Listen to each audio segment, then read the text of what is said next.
Então, olá Joana, boa noite. Então, boa noite.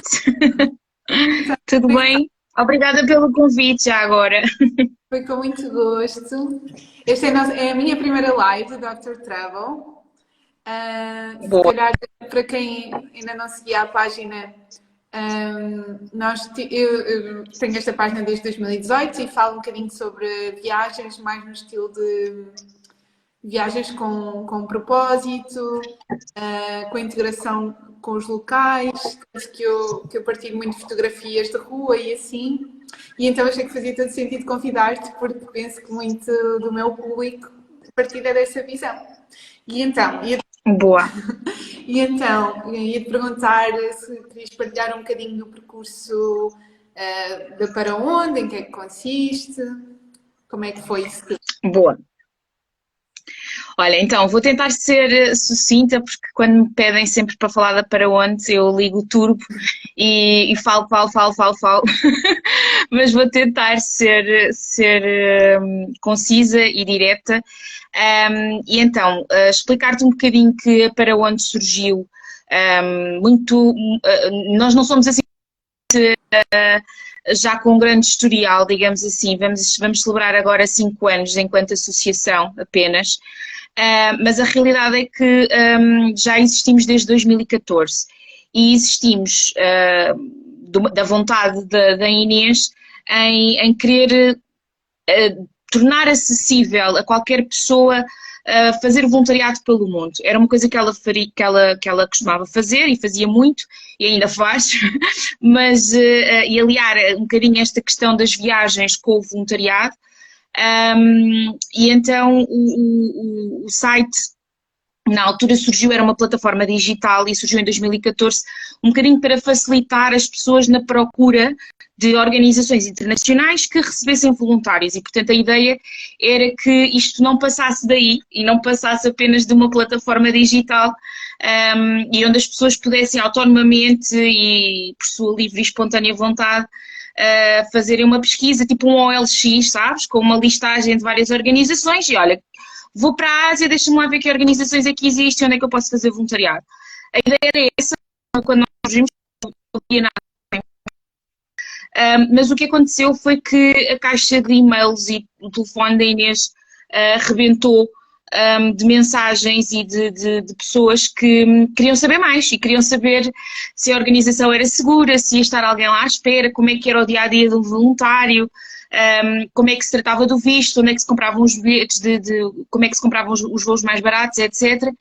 E então a Inês percebeu que ao fim de 2 anos percebeu que se calhar a Para Onde não devia ser só uma plataforma e devíamos crescer um bocadinho mais e ser uma coisa mais concreta, digamos assim. Então ela acabou por associar a sua vocação e a sua paixão pelas pessoas e passar a Para Onde para uma associação sem fins lucrativos.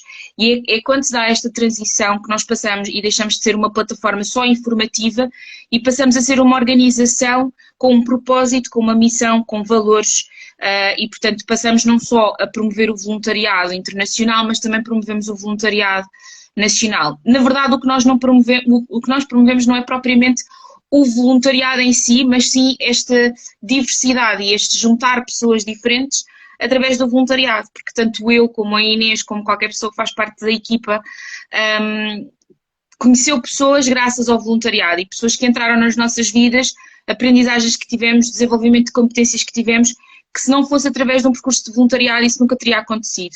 E, portanto, o grande propósito da Para Onde hoje em dia é precisamente esse, é juntar pessoas diferentes, seja em Cabo Verde, na Guiné, no Peru, na Guatemala, seja num bairro aqui em Lisboa, seja numa comunidade no Porto, seja numa colónia de férias no Algarve.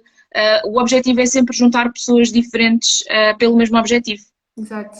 Eu, como disse, já, pronto, eu própria já fui ao site da Para Onde à procura de experiências de voluntariado e a vossa plataforma está muito direitinha, muito organizada, sobretudo em comparação com as outras plataformas que há e pronto, e dá logo um aspecto quase familiar. Boa. E sim, Ainda bem que dizes isso, porque o objetivo do site é mesmo, quando a Para Onde surgiu muito com esta vontade de ajudar pessoas que querem fazer voluntariado, mas que não sabem por onde é que hão de começar, não sabem para onde é que hão de ir. E então o site foi mesmo desenhado de raiz com este objetivo de ser bastante acessível e que as pessoas possam passar pelos vários separadores e poder perceber as diferenças que existem entre um programa de curta duração e um programa de longa duração, qual é que é aquele programa onde eu posso associar mais os meus gostos, as minhas paixões, o meu budget, não é? Porque também há aqui uma questão de investimento financeiro associado. Não tenho muito tempo e, portanto, é possível fazer voluntariado uma semana, 2 semanas, então nós tentámos que o site fosse desenhado para que fosse o mais apelativo, que eu acho que está, mas mais acessível, sobretudo, e informativo. Sim, eu acho que conseguiram isso muito bem e também dá uma, como é que eu ia dizer, dá uma sensação de segurança. Uma pessoa que tem 1000 plataformas, não sabe qual é que há de escolher e nem sabe se há de confiar. Por isso eu acho que vocês conseguiram isso muito bem. E então, eu agora ia pedir para falares um bocadinho sobre os programas que vocês têm. Por exemplo, se uma das pessoas que nos está a ver está a pensar daqui a 2 meses ir fazer um programa de voluntariado, tipo, é uma opção, e vai ao site da Para Onde, que opções é que ela vai ter à escolha? Ok, então, antes de passarmos à escolha do projeto, eu gosto sempre de dizer às pessoas, e às vezes as pessoas vêm-nos perguntar se nós podemos ajudar a escolher o projeto. E eu digo sempre que isso é uma escolha muito pessoal. E eu não gosto muito de escolhe tens esta opção que é melhor, não é? Não é propriamente um menu do dia num restaurante. E acho que a participação num programa de voluntariado, sobretudo internacional, deve ser muito bem ponderada e deve ser muito bem pensada. E, portanto, há que pensar quanto tempo é que eu tenho disponível para fazer uma experiência de voluntariado internacional, se estou consciente de que tenho a capacidade de poder estar 1 mês fora, 2 meses fora. Às vezes as pessoas dizem, eu quero ir 3 meses para a Guiné-Bissau. 3 meses, mas eu nunca saí de Portugal, nunca fiz voluntariado na vida, não é? E se calhar pensar 3 meses fora, se for uma pessoa que é muito ligada à família, muito caseira, etc., se calhar 3 meses podem ser assim um choque e isso automaticamente vai influenciar o estado emocional e a experiência da pessoa. Portanto, há que pensar em muitas questões, na questão do tempo, na questão do dinheiro, que tipo de projeto é que eu quero estar envolvida, quero estar num projeto mais ambiental, um projeto mais na área da educação, na área da saúde, portanto, há que pensar aqui um bocadinho. Depois, qual o país que eu gostava de conhecer, não é? Qual a cultura que eu gostava de conhecer melhor? Cabo Verde, Guiné, estou preparada para enfrentar estes choques culturais que vão existir? Se calhar, se for para o Sudeste Asiático, o choque cultural pode ser um bocadinho mais forte do que propriamente, por exemplo, Cabo Verde. Nós estamos mais acostumados a lidar com a cultura cá. Portanto, há que pensar muito nestas questões. E depois, o site tem as opções todas disponíveis neste momento. Os programas de longa duração são aqueles que saíram agora há pouco tempo, em setembro, que saíram para 2022, portanto, se as pessoas estão a ponderar fazer um voluntariado internacional no próximo ano, de longa duração, é uma questão de irem ao site e começarem já a ver, dentro dos projetos que nós temos disponíveis, tem lá tudo. O tipo de trabalho, os custos associados, os meses que estão disponíveis, com vagas disponíveis, e portanto, quanto mais cedo também começarem a fazer esta preparação e este planeamento, mais fácil é depois todo o processo, porque é preciso comprar voos, se eu não tenho passaporte tenho que ir tratar do passaporte, depois tenho que se calhar fazer uma consulta do viajante, e portanto tudo isto são custos que podem depois ser diluídos quanto maior for a antecedência da minha candidatura, do que propriamente fazer a candidatura com 1 mês ou semanas, como já nos aconteceu, de antecedência, e depois a pessoa tem que andar a correr de um lado para o outro e comprar voos de última hora, que são sempre muito mais caros. Mas pronto, se as pessoas estão nessa disposição e podem, ótimo. Mas para nós é sempre bom que seja uma decisão pensada, ponderada, falada com as pessoas. Também já nos aconteceu malta que não contou aos pais, só contou aos pais quando foi à formação, e portanto convém haver... agora não há outra opção, é só ir. Exatamente, exatamente. Pronto, também não é propriamente altamente recomendável, mas eu diria que sim. Há que fazer uma boa gestão e um bom planeamento antes de decidirem fazer a candidatura, porque às vezes a malta inscreve-se por impulso e depois, quando começa a pensar nos custos, na logística, ou no facto de vou estar um mês fora de casa, se calhar não é bem isto que eu quero. Na altura foi uma coisa que eu vi que me suscitou muita curiosidade e muito interesse, então mandou a candidatura. E depois a pessoa começa a pensar se vai ou não, acaba por não ser o melhor. Portanto, pensem muito bem antes de fazer a candidatura. Então, eu agora ia te perguntar, se calhar, um bocadinho ponto a ponto. Também deixo à vontade as pessoas que quiserem fazer perguntas no chat, estão à vontade. Sim. Então, se calhar começamos pela duração. Em termos de duração, qual é a duração mais curta, a mais longa que geralmente está disponível? Olha, nós temos programas que vão de 1 a 3 semanas, que são aquilo que nós chamamos os campos de voluntariado, que são os programas de curta duração. E esses campos acontecem, começam a ficar disponíveis quando vão ao separador dos programas de curta duração, à base de dados. Esses programas costumam ficar disponíveis a partir de março, abril, por ali, digamos, e acontecem sobretudo no verão, que são campos curtinhos, não é? Que são de uma semana, 10 dias, 12 dias, e a maior parte deles tem as refeições e o alojamento assegurados. São campos, muitos deles que acontecem na Europa. Estes programas estão preparados, nascem de uma necessidade muito específica e por isso é que eles acontecem numa duração tão curta, porque estamos a falar de coisas tipo ir fazer uma colónia de férias com crianças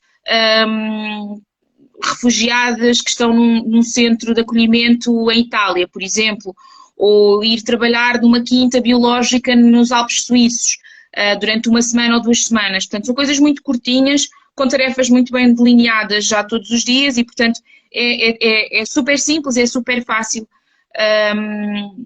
que as pessoas se inscrevam se ainda não se sentem preparadas para irem 1 mês, 2 meses para fora. Que esses, sim, já são os nossos programas de longa duração, onde o mínimo, na maior parte dos programas, o mínimo é 1 mês. Mas temos programas que têm um mínimo de 2 meses e depois temos programas que são de longa duração, mas que também estão preparados para receber voluntários por 2 ou 3 semanas. E esses programas têm uma estrutura que permite receber voluntários por menos tempo. No entanto, não deixam de ser programas de longa duração, porque idealmente preferem voluntários que vão por 1 mês, 2 meses. Mas como têm uma estrutura que lhes permite, o tipo de atividades é sempre programado à semana e, portanto, é um bocado indiferente se o voluntário estar lá 1 mês a desenvolver um projeto do que voluntários que chegam todas as semanas, que podem ser integrados nas atividades que já estão a decorrer, é mais fácil. Estou aqui a perguntar no chat relativamente aos estágios de Cabo Verde, geralmente qual é a duração associada?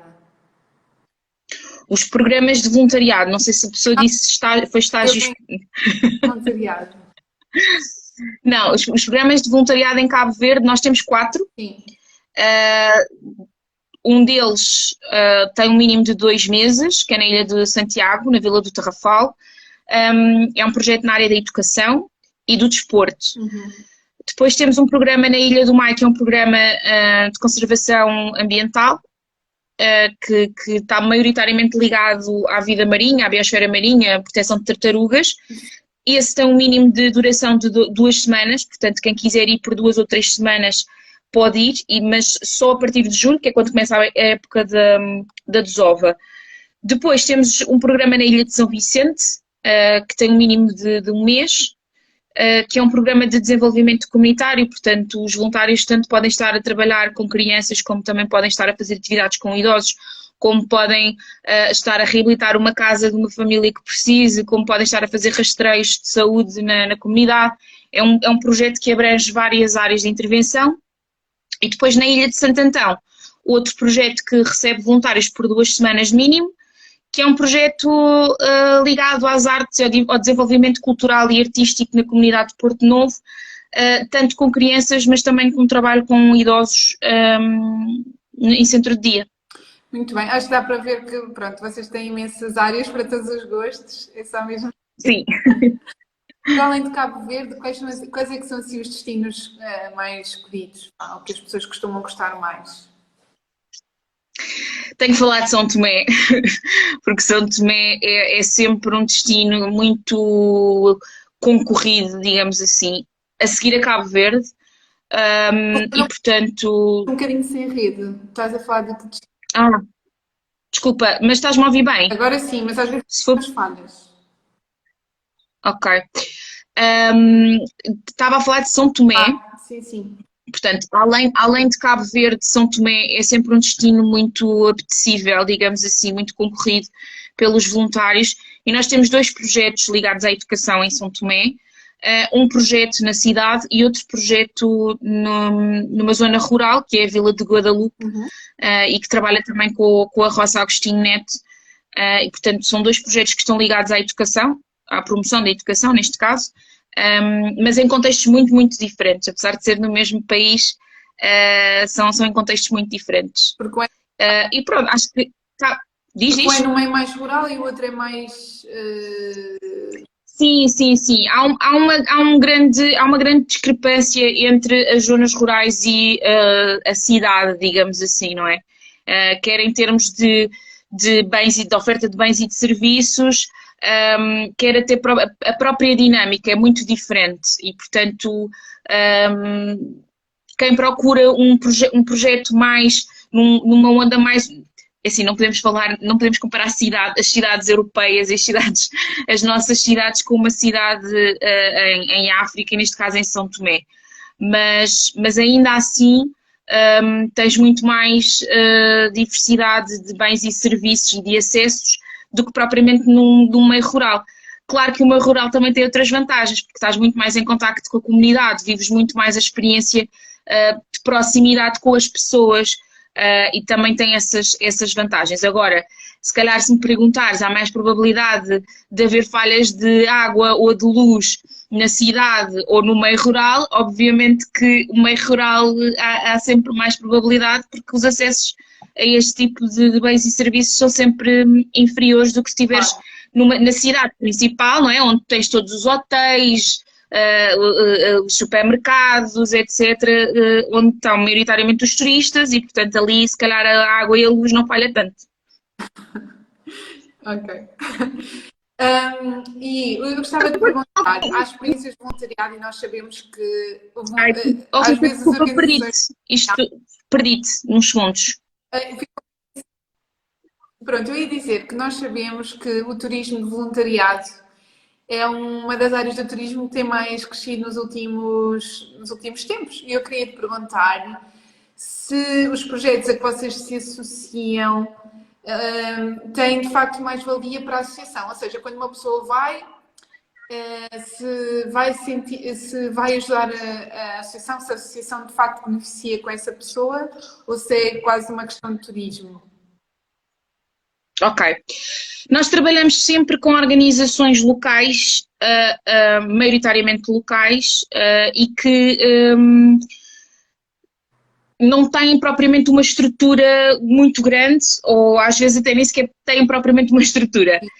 E, portanto, todos os nossos projetos, ou a grande maioria dos nossos projetos, não posso dizer que são todos, é verdade, mas a grande maioria dos nossos projetos nasceram de pessoas locais que estão a fazer pela sua comunidade. E é neste tipo de organizações que nós nos revemos e que nós queremos, com quem nós queremos trabalhar e com quem nós queremos colaborar. Nós preferimos trabalhar com estas organizações pequenas, porque é precisamente aí que nós sentimos, apesar de ser muito mais desafiante, não é? Porque a probabilidade das coisas não correrem tão bem é maior, a probabilidade de haverem mais desafios é maior, de termos criado uma determinada expectativa, queríamos implementar um determinado projeto e não conseguimos porque não há recursos, não há meios. Há sempre mais esses desafios, mas a questão é que também existe aqui uma maior janela de oportunidade das pessoas eventualmente se sentirem úteis. Portanto, eu costumo dizer que em cada desafio há uma oportunidade, não é? Portanto, isto vai depender muito da forma como nós encaramos.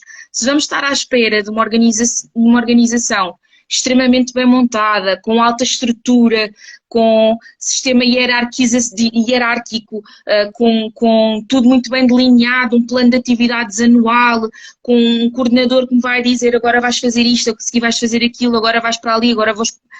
Se calhar aí não precisavam de voluntários, não é? Portanto, a questão aqui é que sim, vai haver falta de organização, sim, vai haver falta de estrutura, mas é para isso que vão para lá os voluntários, é para poderem ajudar de alguma forma e de poderem dar o seu contributo, aprenderem também, porque às vezes nós também estamos habituados e temos esta mentalidade que as coisas têm que ser tudo muito, muito bem estruturado e tem que haver tudo muito bem organizadinho, não é? Como os ficheiros do computador, a drive com pastinhas, tudo ali muito bem organizadinho, e de repente caímos numa associação que não tem um escritório sequer, que as pessoas andam na comunidade, na rua, combinamos às 3, aparecem às 5, isto tudo faz parte de uma cultura local, e aqui somos nós que nos estamos nós é que somos os estranhos, não é? Nós é que nos estamos a entrar neste país, nesta cultura, nesta organização, e não podemos achar que agora isto vai ser assim, tudo muito igual, e que isto para funcionar bem tem que ser como funcionaria em Portugal, e não é isso que nós pretendemos. Eu acho que sim, o turismo sustentável, o voluntarismo, o voluntariado em viagem tem crescido sim, tem havido várias organizações, não lhe chamo organizações, mas entidades que têm aproveitado, e não estou a utilizar o aproveitado com uma conotação negativa, mas têm aproveitado o facto de haverem turistas que vão para estes países e que querem ter um contributo nas comunidades e, portanto, servem de resposta a essas necessidades. Nós, enquanto Para Onde, preferimos que as pessoas que venham fazer voluntariado connosco e que vão para os nossos projetos, vão para fazer eventualmente voluntariado. É esse o propósito da viagem. Obviamente que vão haver momentos de lazer, de visita aos países, de contacto direto com as comunidades e com as culturas, mas o foco é mesmo o voluntariado. E, portanto, daí que os nossos voluntários não ficam integrados em alojamentos turísticos, não é? Ficam na comunidade, muitas vezes em casas, todas elas com melhores condições ou condições acima da média da população local, mas ainda assim casas da comunidade, de alguém da comunidade, e, portanto, tentamos trabalhar com estas organizações que estão no terreno e que estão a fazer já o seu próprio trabalho, e os voluntários são integrados nas associações. Não sei se respondi à tua pergunta. Muito bem. Desculpa, é que às vezes começo a falar e a divagar e depois dou a volta e não sei se encontro o foco. Mas é esse o ponto, quando as pessoas procuram o Para Onde, é para fazer uma atividade voluntária e não um turismo com intuito voluntário. Sim, até porque o voluntariado, na maior parte dos projetos, eu acho que em todos, é todos os dias. Portanto, segunda à sexta, os voluntários estão a trabalhar. Sim. E em muitos casos é um horário de trabalho. É das 9 às 4, ou das 8 às 5, ou das 8 às 4, ou só às manhãs. Portanto, há um trabalho, não é? E aquilo que nós pedimos é que as pessoas vão com um papel de voluntário, com a responsabilidade que é ser voluntário, e voluntário da Para Onde e da organização que o acolheu.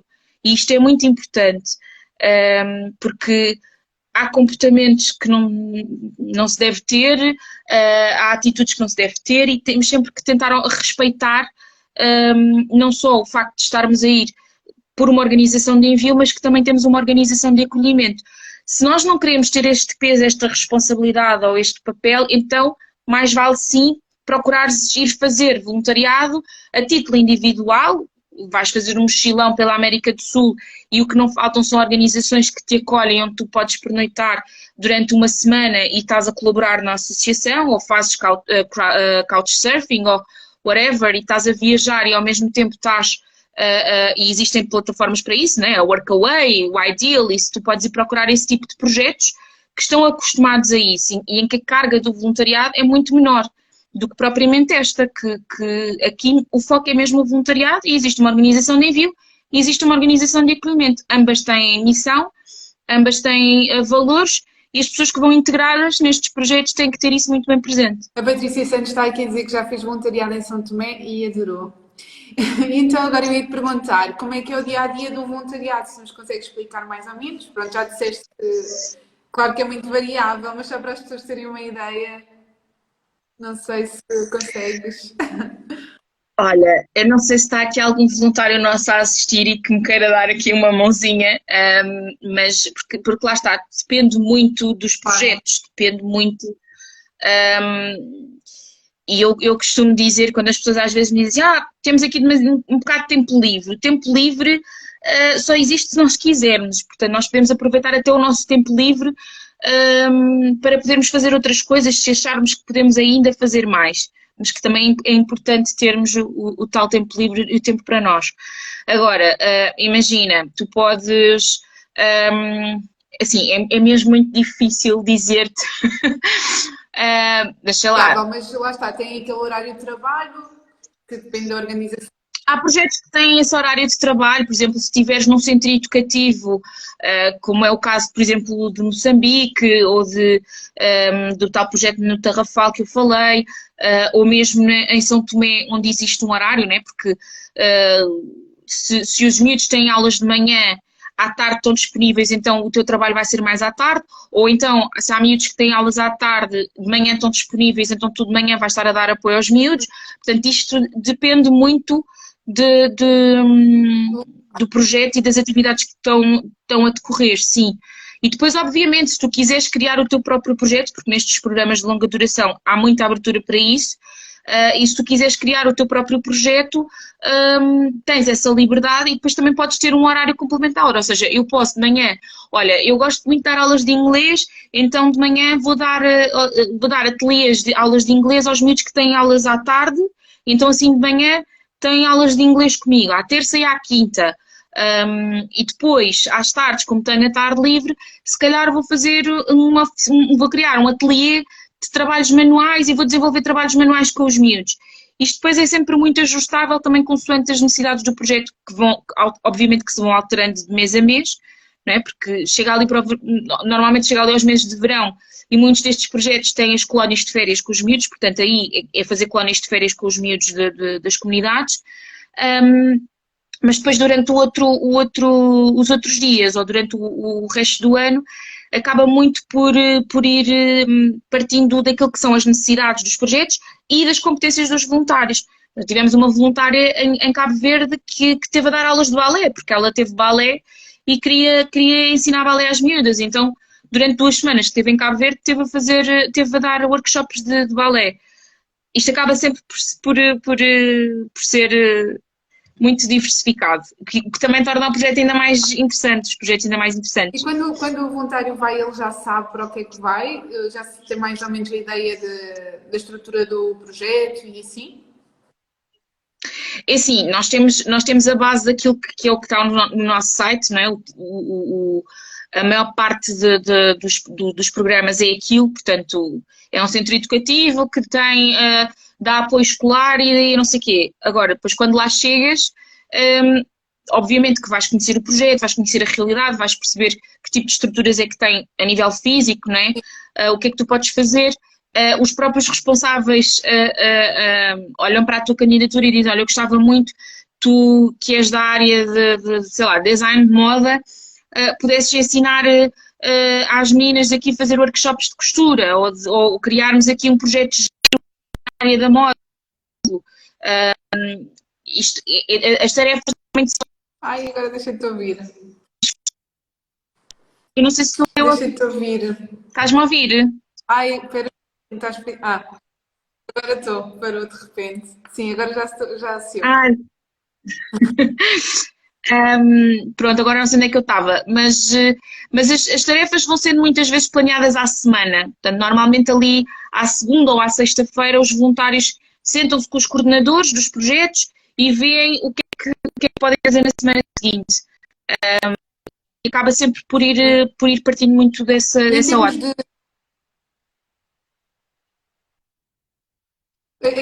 Agora foi eu que deixei tudo bem abaixo de vez em quando.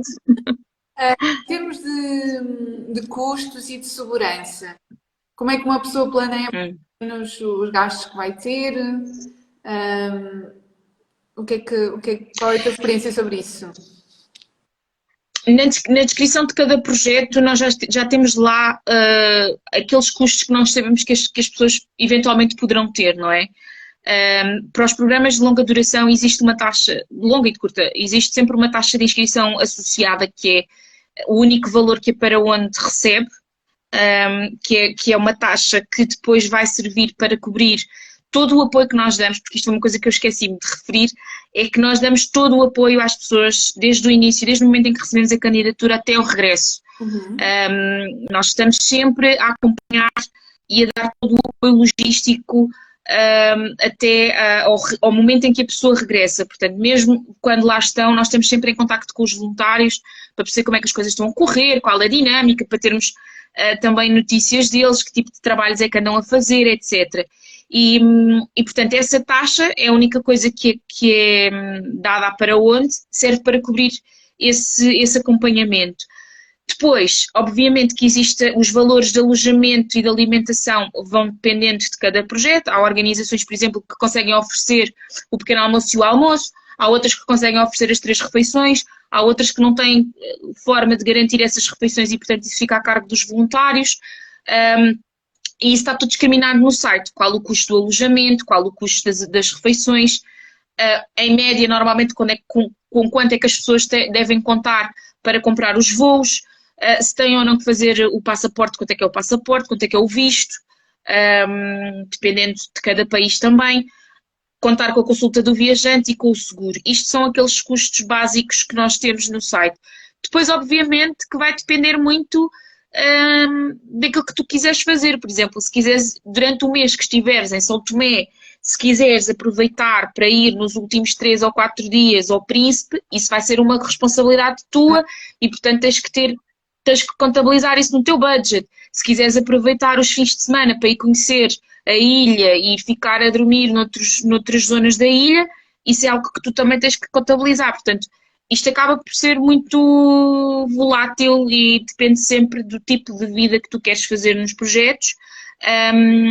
E se também não tens um budget muito grande e não queres investir muito dinheiro nem tempo, tens sempre a opção dos campos de curta duração, que às vezes as pessoas acham que, por ser na Europa não é assim tão...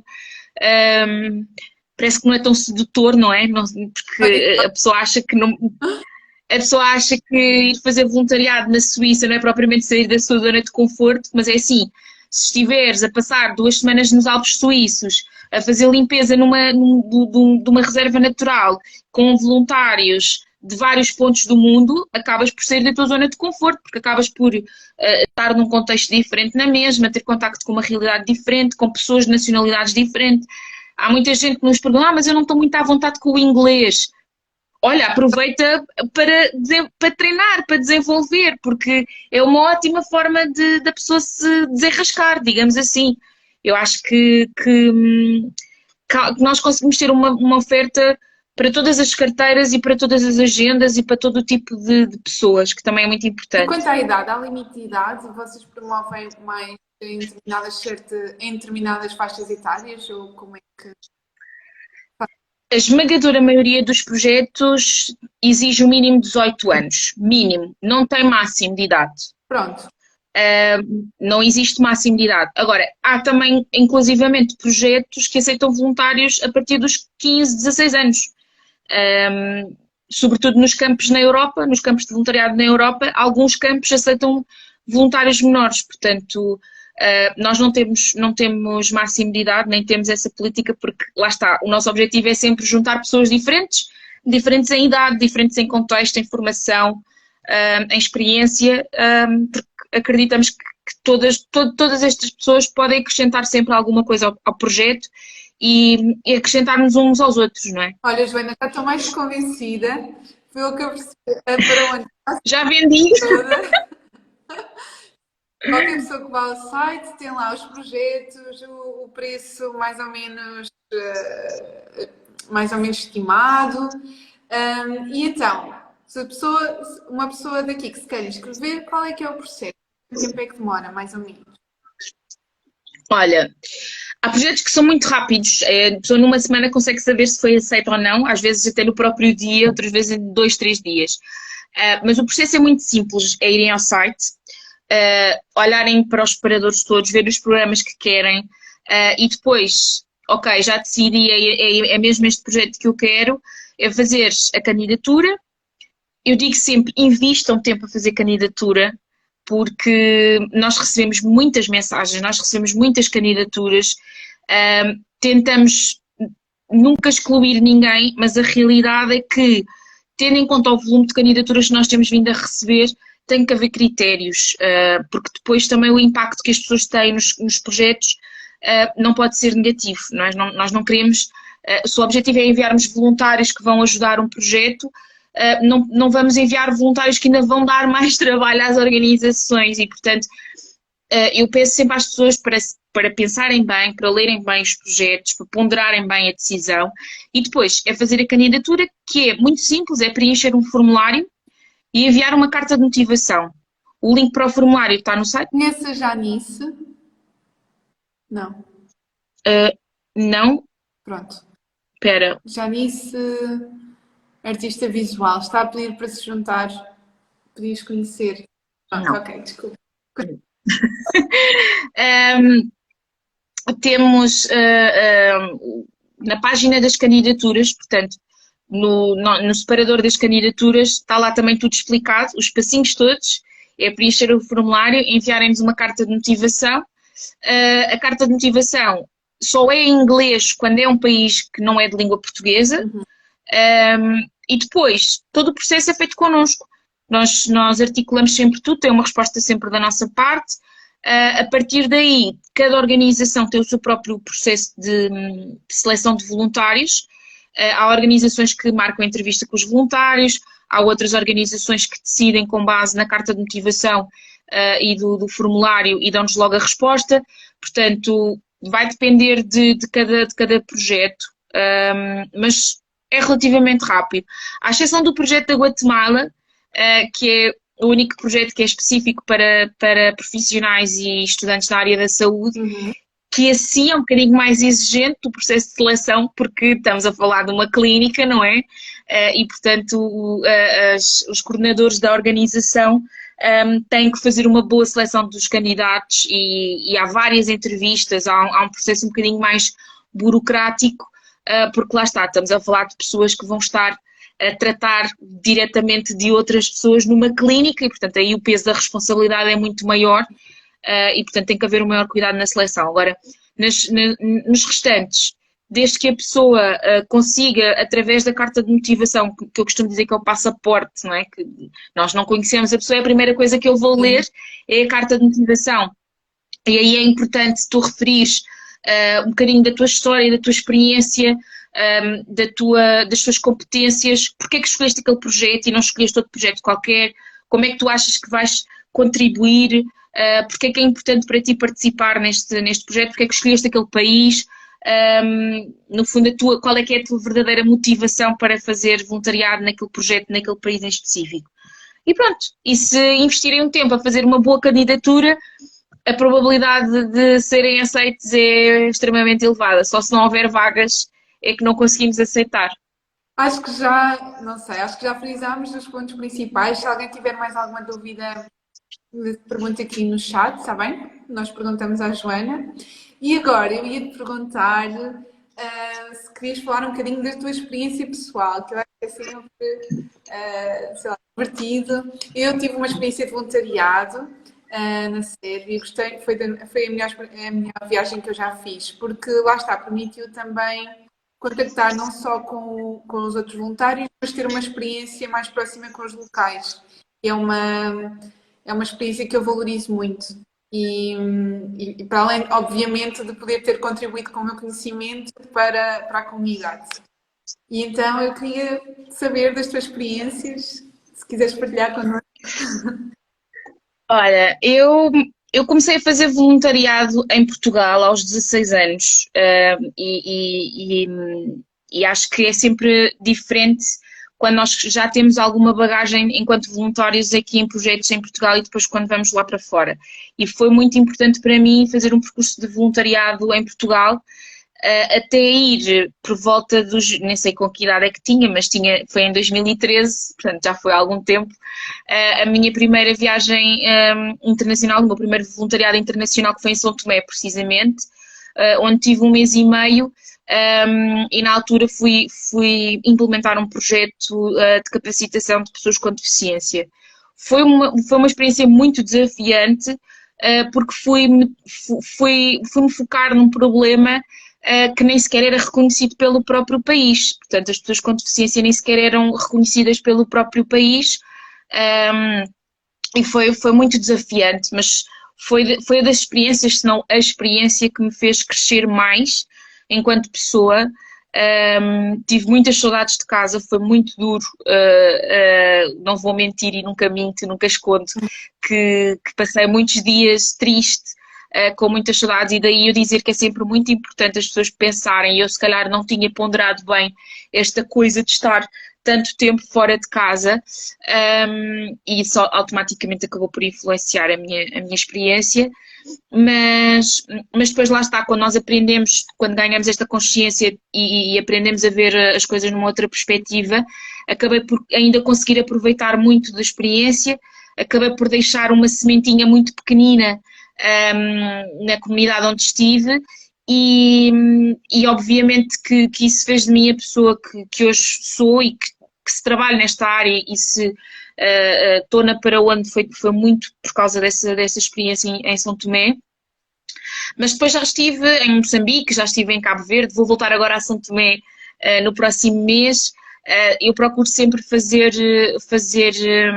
estas viagens e conhecer os projetos com quem nós trabalhamos, para ter uma melhor noção da realidade, e porque acho que é importante para o meu trabalho também, enquanto coordenadora de voluntários, poder ter contacto com a realidade local, conhecer os projetos, os coordenadores pessoalmente, não é? No terreno, estar lá, viver com eles, portanto procuro sempre isso.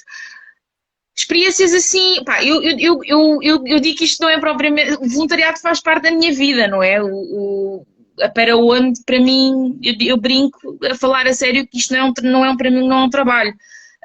Se fosse um trabalho, eu hoje não estaria aqui num domingo às 9 da noite a fazer um direto contigo, sou muito honesta, porque as pessoas que trabalham é de segunda à sexta-feira e ponto, não é? Tens aquele horário, e eu não, eu vivo muito isto, e vivo muito os projetos, e vivo muito cada voluntário que vai, eu acabo também por viver sempre um bocadinho da sua experiência, porque é muito interessante ver voluntários que tu conheces cá, e que tens uma determinada percepção da pessoa, e começas a pensar, a imaginar como é que esta pessoa se vai dar 2 meses num outro país, não é?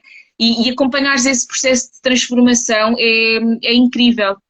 Vês o trabalho que essas pessoas fazem nos projetos, ver depois de que forma é que isso os impactou, para mim o que me deixa mais feliz é saber que isto muitas vezes pode ser um pontapé de saída para as pessoas também poderem, no regresso, poderem elas próprias serem transformadores, agentes de mudança, não é? Nós temos vários voluntários que vieram das suas experiências e que fundaram as suas próprias organizações, e que não tinham nada a ver com a área social, e de repente estão a trabalhar na área social. Isto para mim é o que me deixa mais satisfeita, é poder ver estes percursos. E na altura, quando eu comecei a fazer voluntariado, eu achava que isto não era possível, e que tipo, trabalhar na área do voluntariado era utópico, e que era impossível uma pessoa poder viver nesta área e trabalhar. E agora estou aqui, portanto, e gosto muito do que faço. Procuro sempre nos meus momentos ter contacto com realidades diferentes, porque acho que é importante sairmos da nossa bolha, termos contacto com comunidades diferentes, com culturas diferentes. Não precisamos de ir para um outro continente para que isso aconteça. Nós temos muitos contextos em Portugal, nas nossas cidades, nas nossas próprias comunidades, onde existem pessoas que estão a passar por situações de exclusão, de vulnerabilidade, única e exclusivamente por serem diferentes, e acho que nos cabe a cada um de nós podermos resolver ou pelo menos contribuir para a inclusão destas pessoas. E se às vezes as pessoas, eu gostava muito de fazer voluntariado, era um sonho que eu tinha, mas que já não vou conseguir concretizar, façam-no na vossa cidade, façam-no na vossa comunidade. Há muitas formas de nós podermos contribuir e não tem que ser só lá fora. E eu queria muito passar também esta mensagem, que apesar da Para Onde ser muito conhecida, ou as pessoas nos conhecerem mais pelo voluntariado internacional, eu tenho a consciência de que o voluntariado internacional pode não estar ao alcance de muita gente e que não é por isso que essas pessoas não podem contribuir e ter um contacto com uma realidade diferente e com uma cultura diferente. Ainda bem que nós vivemos num mundo globalizado onde podemos ter contacto com uma comunidade cabo-verdiana em Lisboa ou no Porto ou, sei lá, Freixo de Espada à Cinta, porque temos essa facilidade hoje em dia de podermos contactar com comunidades diferentes e pessoas diferentes sem sairmos do nosso país. Portanto, não deixem de fazer voluntariado só porque não podem viajar durante, nem que seja uma semana ou 3 meses. Sim, eu acho muito importante estás a referir isso, porque eu acredito muito que o contacto com pessoas diferentes, comunidades diferentes, são essenciais para a nossa formação humana e as pessoas que, independentemente da área a que tu decidas dedicar-te, se não apostares um bocadinho na tua própria formação, vão haver sempre áreas da tua vida que vão sofrer. Isto falando no ponto egoísta do voluntariado, porque no fundo nós fazemos voluntariado para os outros, mas acaba por ser também bastante importante para nós. Sim, sim, sim. Agora estavam aqui a fazer perguntas, deixa-me cá ver. Gostava de saber quais os campos de longa duração que aceitam voluntários por menos tempo. Tu já falaste nisto, mas se quiseres fazer um resumo só se não apanhou. Ora bem, então, em Cabo Verde temos o da Ilha do Maio e o da Ilha de Santo Antão, e depois temos o programa do Peru, que também aceita voluntários por 2 ou 3 semanas. Estes são os 3 programas de longa duração que aceitam voluntários por menos tempo. Exatamente. Mas, geralmente os programas de longa duração são mais compridos, mas esses excepcionalmente aceitam por menos tempo. Sim, sim. Depois estou aqui a perguntar, a nível de segurança, nos projetos de Cabo Verde, como é? E já agora no geral, acabámos por não falar da segurança. Sim, sim, desculpa. Olha, todos os nossos projetos são em zonas seguras, está bem? E portanto, nós não mandamos ninguém para zonas onde não haja essa segurança. É por isso que também nós trabalhamos com organizações de acolhimento, com os coordenadores que estão nos projetos, que asseguram que os voluntários estão integrados e em casas da confiança das próprias organizações de acolhimento. Portanto, há todo ali um trabalho a nível de comunidade. A comunidade conhece a organização, conhece os voluntários, portanto, há ali um sentido de comunidade entre os voluntários, as organizações e as próprias comunidades. Agora, obviamente que de todos os países, quer para onde tu vais viajar, o conselho que eu dou sempre é não facilites. O que acontece às vezes é que tu vais 2 meses para Cabo Verde, ou para São Tomé, ou para a Guiné. Ao fim de 15 dias sentes que estás tão bem integrado que sentes que fazes parte da cultura e já és local, não é? Então esqueces-te um bocadinho que acabas por ainda ser um intruso. E então andar sozinha à noite, sobretudo as raparigas, sei lá, andar na rua com grandes brincos, grandes acessórios, coisas que chamem a atenção, não é? Irem para zonas que não conhecem.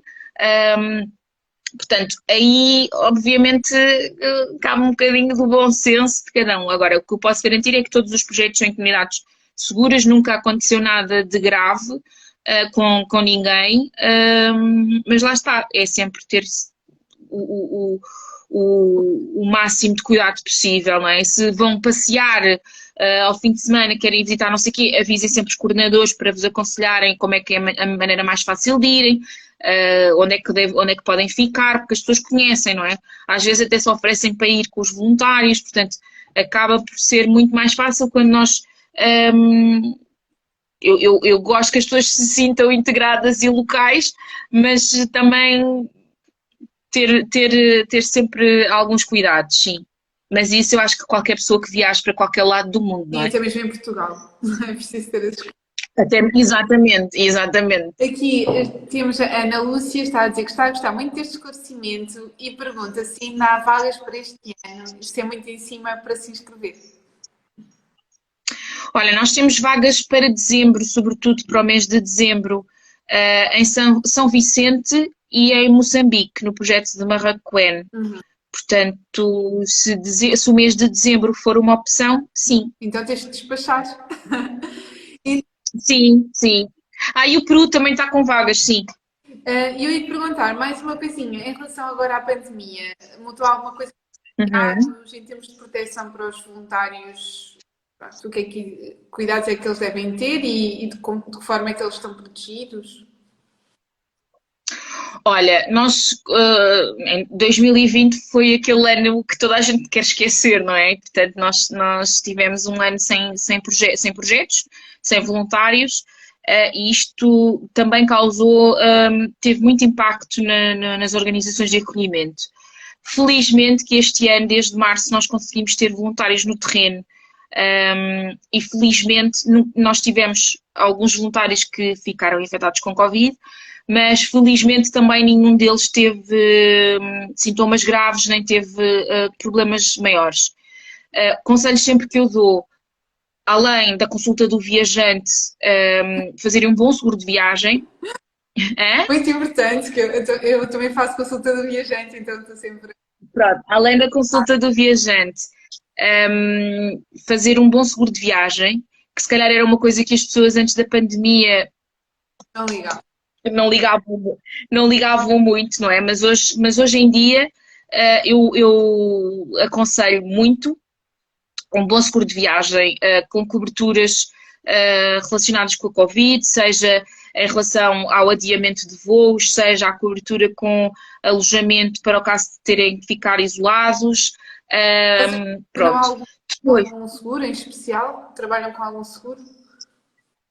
olha, vou passar a publicidade, mas nós temos parceria com a IATI e, portanto, na subscrição de qualquer seguro, através do nosso link de associado, as pessoas têm um desconto de 5% e uma percentagem também do seguro é doada para onde. Portanto, acabam as pessoas por beneficiar de um desconto e também estão a ajudar a associação. Portanto, eles têm seguros todos os seguros deles têm coberturas Covid. E portanto nós neste momento é o que recomendamos, mas isso não quer dizer que as pessoas não possam fazer um seguro da sua vontade. Ou se quiserem ir sem seguro, vão por sua conta e risco, têm assumem essa responsabilidade. Depois, em nível local, obviamente que isto depende das organizações e das regras que cada organização está a implementar no terreno. Nós aqui, felizmente, estamos um bocadinho mais à frente, porque já toda a gente está praticamente vacinada, as pessoas já têm outro tipo de liberdade, não é? Digamos assim. Nestes países nós sabemos que, além da vacinação ainda não ser uma coisa que esteja propriamente a acontecer nem a um terço da velocidade que aconteceu na Europa, não é? Acaba também por haver aqui uma parte muito importante que é a educação da população para a vacinação. E é muito normal, é muito comum nestes contextos as pessoas não acreditarem na pandemia, não acreditarem na vacinação, ou porque acham que é só mais um problema nas suas vidas, não é? Porque, quer dizer, em contextos onde ainda há crianças a morrerem desnutridas e com outro tipo de problemas, agora vem um vírus que não se vê e que a pessoa de repente, enfim. E então há aqui uma dificuldade também para gerir isto. O que é que nós aconselhamos sempre? Respeitar e cumprir sempre com as diretrizes das organizações de acolhimento, porque elas lá estão a seguir as suas normas, terem sempre o máximo de cuidados possíveis. Há organizações em que todo o trabalho que é feito com as comunidades, os voluntários são obrigados a utilizar a máscara, quer sejam atividades em espaços fechados, quer sejam atividades ao ar livre, sempre que há um contacto direto com a comunidade com quem estão a trabalhar, há a utilização de máscara. Há outras organizações onde a utilização da máscara já não faz muito sentido, portanto, isto depende sempre das realidades para onde vão. O conselho sempre que eu dou, levem testes rápidos, autotestes, e vão controlando. E vão controlando, porque até os testes rápidos são caríssimos nestes países, portanto aproveitem que nós aqui temos este privilégio e esta sorte de termos acesso a tudo e portanto, é isso.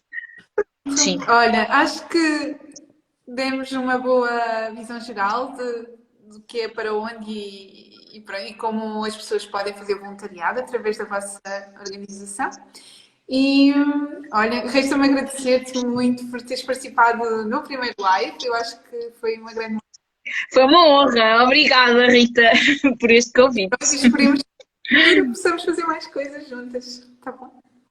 Espero que sim, e deixo às pessoas que depois quiserem enviar mensagem, e-mail para onde, para poderem ter mais informações ou tirarem mais dúvidas, leiam o site, primeiro, antes de tudo, e depois estejam à vontade que nós esclarecemos tudo. Pronto.